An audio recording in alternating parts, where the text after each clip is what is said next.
Salut à vous, cher crevard.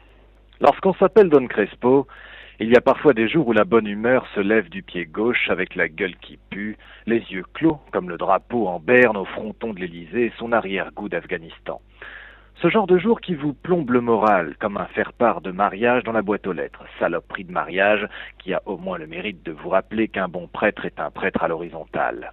Des matins où l'espoir s'enraye comme une armure d'usage et vous lâche au pire moment, signe que vous ne vous équipez pas chez tonton Andréi, ce qui est une erreur fatale. Et bien que ce genre de situation soit rare lorsqu'on s'appelle Crespo, notamment parce qu'on s'équipe chez tonton Andréi, 10 avenue Stalingrad, 3246 Saint-Pétersbourg, je vous recommande le modèle 101 avec en option cross rétractable très appréciable lors des lagages aériens. Si vous y allez, dites que vous venez de la part de Don Kreshpov, ça vous évitera de vous faire flinguer dès l'entrée. Eh bien, aujourd'hui est une de ces journées qui s'annonce avenante comme la tronche d'un président de conseil syndical. Alors je sors du terrier.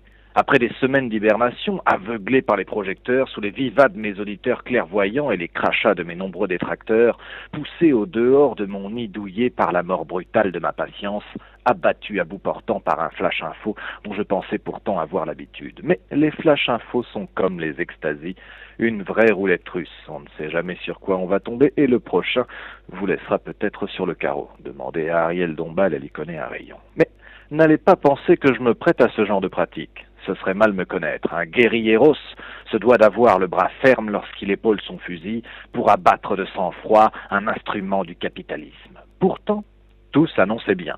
J'écoutais ma radio en buvant un pastis trouble comme l'avenir du Parti socialiste, chargé comme un quart de CRS et jaunâtre comme le foie cirrosé d'un de ces chers boucliers à moustache qui sont à la cirrhose ce que Foccart et De Gaulle furent à la néocolonisation, des pionniers dans leur genre. Et voilà qu'une journaliste, subversive comme une brosse à récurer, m'annonce d'un ton débonnaire que l'État a décidé d'emprunter. Alors là, mesdames, messieurs, j'attire toute votre attention sur la beauté de la formule. Sur votre droite, veuillez apprécier la finesse du terme. Sur votre gauche, vous pourrez constater toute la beauté du mot, voyez le galbe de la syllabe, sentez l'effort de métaphore, et admettez que lorsqu'ils nous la mettent, ils y mettent aussi les formes. Ainsi donc, l'État, paraît-il, va emprunter de l'argent aux Français pour lutter contre les effets de la crise. Comme un effort de guerre, en somme, une parade, quoi. La solution drastique, le miracle de dernière minute, un cocorico, le tout pour le tout à la française, comme la ligne Maginot, ou un numéro de Garcimore, quoique l'un des deux aura au moins eu le mérite de faire rire les boches. Bienvenue à bord de la Ve République. Le président Sarkozy et tout son personnel d'accompagnement espèrent que vous avez apprécié son vol et vous remercie d'avoir choisi sa compagnie. Air Libéral vous souhaite un bon crash et vous informe que vous êtes autorisé à fumer pendant toute la durée de votre chute jusqu'à la destruction complète de l'appareil.